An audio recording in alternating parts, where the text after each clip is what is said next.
In the episode of Everyday Movie Recap, we will be talking about the movie The Three Musketeers, Part 1, D'Artagnan. The movie begins in the year 1627 when King Henry, after a few years of peace, faces a new war on religion.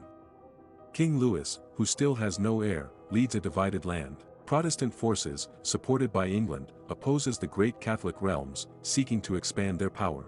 The king is counting on his powerful minister, Cardinal de Richelieu, to restore the crown's authority. But many suspect the cardinal is seeking power for himself. Amidst the plots and revolt, the young D'Artagnan rides from Gascony to Paris to join the king's Musketeers. It is raining so heavily, and a young man named Charles d'Artagnan continues his journey. When he arrives at his destination, he hears the scream of a woman, and he rushes to grab his sword and see what is going on, and to his surprise, it is a group of men attacking the people. When he opens the carriage, a beautiful woman shoots at him. A woman named Milady picks up a letter inside the woman's chest and tells her to keep her mouth shut. She then burns the letter before leaving the place. An old man then buries the body of Charles, thinking that he's already dead, but he's still alive thanks to the Bible he hid under his clothes. In Paris, a woman named Mademoiselle Bonacieux meets a man and he tells her that the Countess de Valcourt is expecting an answer from her tonight, telling her that the ship will sail at dawn tomorrow. Mademoiselle Bonacieux then gives the letter she got from the man he met earlier to her madam, named d'Autriche. It can be seen on her face that she is so worried after reading the content of the letter. After reading the letter, the queen went to visit the hall.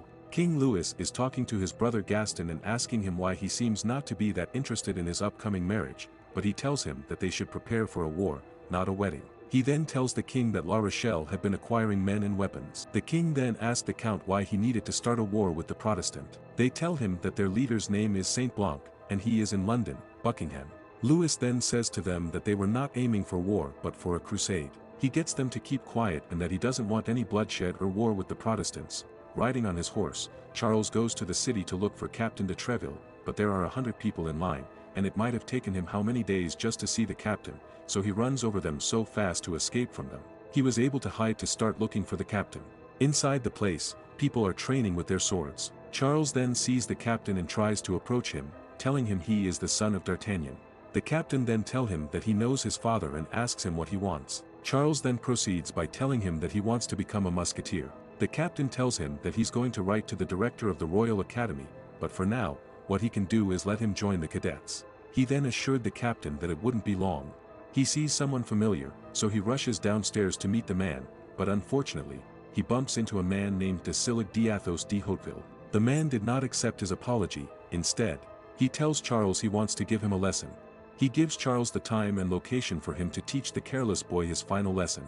Charles then agreed and ran again and bumped into someone named Porthos, and the man also gives him a location and time for their combat. He then sees a handkerchief and asks the two men if they are the ones who own it. But one man tells him that it was her wife's handkerchief. The husband is shocked as he thinks that his wife is cheating on him. So, the other man, named Aramis, asked him for combat. It was the third time today that someone asked him for a fight, but they still agreed to it. He then tries to find the man, but Bonacieux sees him and hits him. Thinking he was the man who was following her, she then told him about the room for rent, and he took it. He then mentions that in 1 hour he needed to confront 3 men. Charles then arrived at the location where he met Athos. They formally introduces themselves to each other and start their fight. To his surprise, the other two, who had invited him for combat, also comes. Athos is the first to engage with Charles, but a group of men comes and tells them that dueling is prohibited. Little did they know that armed men had already surrounded them. Athos then stabs the man while Charles tries to escape, but another enemy stops him and tries to kill him. Defending himself, he lunges at the man. Athos, Porthos, and Aramis fight till they defeat every single enemy. To his surprise, an old creeps towards him and attacks him. Charles disarms the old man. He stops his attacks to give him mercy. However, the old man still comes after Charles, so he has no choice but to end his life. Charles and the other musketeers then proceed to meet the king, who pardons them for the crime they did earlier. The king then orders his men to provide some clothing for Charles. Instead of killing Charles, the three decide to celebrate with him for being able to survive the combat with the armed men. After celebrating, they rest and fall asleep. The following morning, soldiers rushes to the room of Athos and captures him because there is a woman dead in his bed, covered in blood. He is summoned to court, and they ask him if he is a Protestant, and he says that he is. He then tells him that he isn't sure if he killed the woman. As he is a nobleman, the judge then gives the order for his execution by sword. The musketeer did not like what the judge said, and they want to appeal the verdict, so the judge says that within 4 days they should be able to provide some proof that he is innocent. If they fail to do so, the nobleman would face his fate. Milady is in court, watching the verdict. Milady sees all of this, keen on the verdict, seemingly knowing something. In order to help Athos, the 3 musketeers go to the morgue to investigate the body of the dead woman. Charles recognizes her as the same girl who shot him in the chest before. He was able to survive because of the Bible that was hidden in his chest. Upon their investigation, they learn that the old man who buried him before is connected to the dead girl. They visit the old man, who get intimidated by the 3, so he confesses that he knows something. He then takes them to a place where they dug a whole bunch of rotting bodies. The old man gets scared to face the law, so he tries to run away, but Aramis quickly shoots him. After that, they visits another person hoping that they would know who was the owner of the signet ring. In order to gather all the information, Aramis tortures him. He was able to get 3 rings, the first of which is a golden helmet from the Brissac-Argus family. The next one is a lion, 3 roses, Dardel de Lusigny's family, and lastly, eagles and crossed swords, Valcourt family. He then divides the 3 rings, 1 for each of them, and the 3 of them visit the 3 families. The king and the queen start shooting a bird, and they talk about Gaston, the king's brother. Charles then rides his horse and looks for Count de Valcourt. He then shows him a ring, and he lets him enter the place. A woman named Isabelle de Valcourt shows up, and he introduces himself to her. He then told her that he had found a ring and wanted to find its owner. She tells him it's his brother's ring and that her brother will be so glad if he sees it because someone stole it last month. Charles saw a man walking up the stairs, so he followed him and visits a room. He checks the place when he sees a portrait of the real Isabelle and Tancred de Valcourt.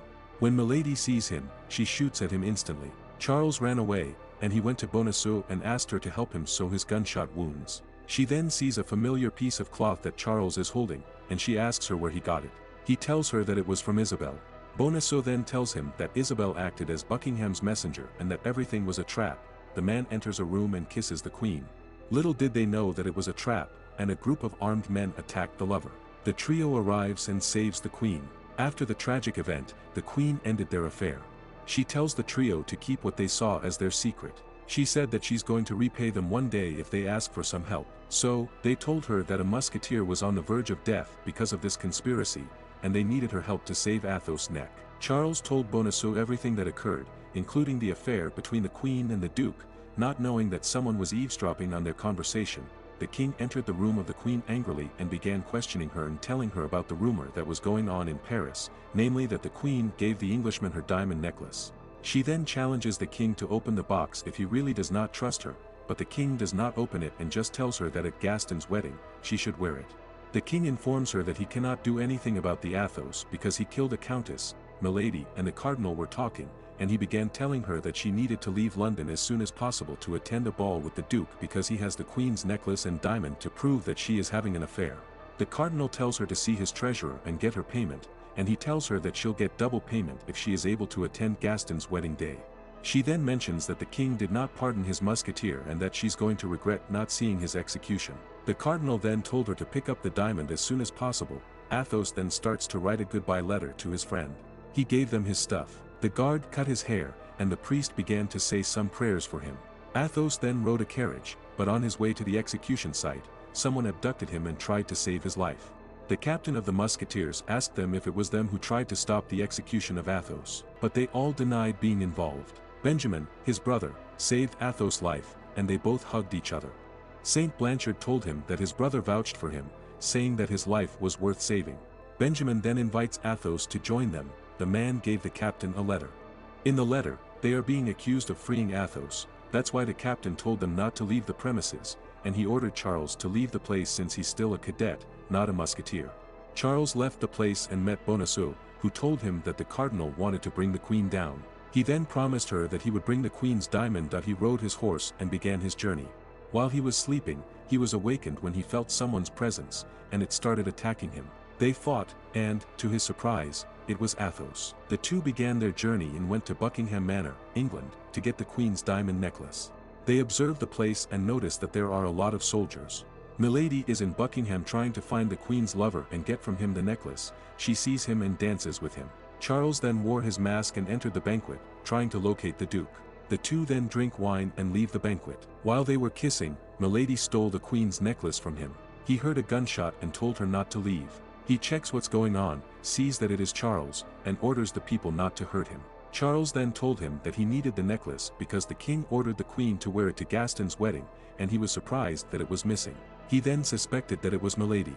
Charles saw Milady and rushed to catch her, but she was able to run away, so Charles rode his horse, trying to catch her. Charles pointed his sword at Milady, asking her to give him the necklace, and he was able to get the necklace. Back in Paris, the cardinal learns that Milady wasn't aboard. Realizing that she did not succeed in getting the necklace, the next day is Gaston's wedding day, and the king is waiting for the queen. She patiently waits for the Musketeers, hoping that they will be able to get her diamond necklace. The king and the cardinal were talking about Gaston when the queen arrived wearing a different necklace, so the king told her to change it immediately. The queen felt so hopeless, thinking that the musketeer did not succeed in getting her necklace. Bonacieux was really happy when he saw Charles, since he succeeded in getting the necklace. She kissed him right away. Bonacieux ran to give the necklace to the queen. The queen wore it to Gaston's wedding. The king is really happy and begins trusting her again. They both leave the palace along with the musketeers. The beautiful bride arrived at the church, and the people sang, not knowing that there was danger coming. Athos realizes that there's something wrong going on. While the couple is saying, "I do," a man points a gun toward the king, and Aston exclaims that there is a shooter and tries to save the king's life. The whole place is full of armed men, and they are all fighting. They discussed what happened during the meeting, and the king asked the people who got involved, learning that there were people who got hurt. The cardinal volunteers to question the prisoner. Because of what had happened, he decided to allow a war with the Protestants. The king awarded the 3 musketeers for saving his life. The queen thanks Charles for what he did and tells her that he could see Bonacieux later. Bonacieux heard the bad people plotting wickedness against the king, and then a man followed her. But before she could even see Charles, someone kidnaps her, and Charles hears her scream. He tried to follow her, but someone hit him, and he lost consciousness. This is just part 1 of the movie. Please like and subscribe.